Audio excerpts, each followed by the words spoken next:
But here's the thing. Here's the thing.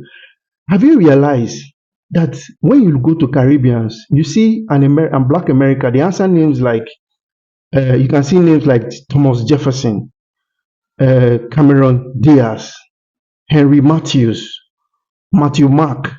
All those names you're seeing because you don't know your history. You think those names are fancy names. Oh, look at them, Black America.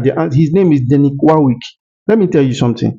When you see a Black American or a Jamaican or somebody in the Caribbean whose name is Henry James, Henry Jefferson, what you need to know is that that last name, Jefferson or James or Warwick or Thomas or whatever the last name is, was the name that the slave master who bought his ancestors gave them. You see, whenever they bought somebody, they bought Africans, the first thing they do was to destroy their identity by ensuring that they do not answer their African name. So they give them the family who bought them as slave will now give them a surname. So when you see a Black American answering the name of Michael as a surname, that is the name of the slave owners who bought them. Do you understand? So it's a slave name. That is why you see people like Muhammad Ali refuse to answer the name. You see people like somebody Shabazz, that's Malcolm X, refuse to answer those names because they understood what the meaning of those names are. You see, because you've been given an educational system, you do not understand. But here's the second part of this.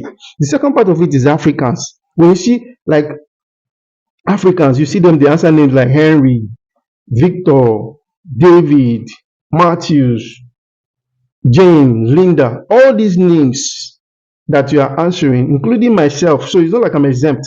All these names that we're answering, they've stolen our identity. Have you ever seen an Indian answering James or a Chinese answering Mark? No.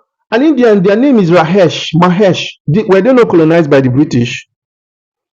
If you go to China, you not see them answering Mark. You see them, their name is Xi Jinping, Chou Hun-ha. Why? Because names have meanings. When your name has been replaced by another, what is the meaning of David? What is the meaning of Mark? What is the meaning of Matthew? What is the meaning of and all these names? But when you have your local name, if you see when Africans give names, the names we give have meaning. When you see the name Kayode, when you see the name Chiemeka, when you see the name Jidenna, when you see the name Chukwu Merizo, when you see the name, you see Adewale, when you see the name, all those African names, they have true meaning. That is your identity, your true identity. Now, part of what colonialism do is to take away your identity. So when you're answering your foreign names like Mark, Matthew, Henry, James, understand that that is the colonial name designed to take away your identity. Colonialism and religion are birds of the same feather. They work hand in hand. Okay, they work hand in hand. So if you're an African and you're truly a Pan-African, the first thing you do. So when I see people like Julius Malema, his name is still Julius. I feel like he hasn't really gotten the point. When I see people like Nelson Mandela, he's still answering Nelson. He hasn't really got the point. So there's a need to be an education.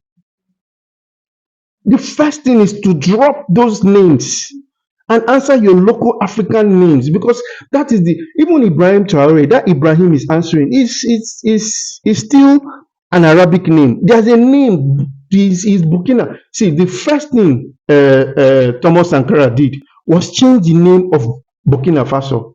The name of Burkina Faso, the name that the colonial masters gave them was Upper Volta. Oh, I can't remember now.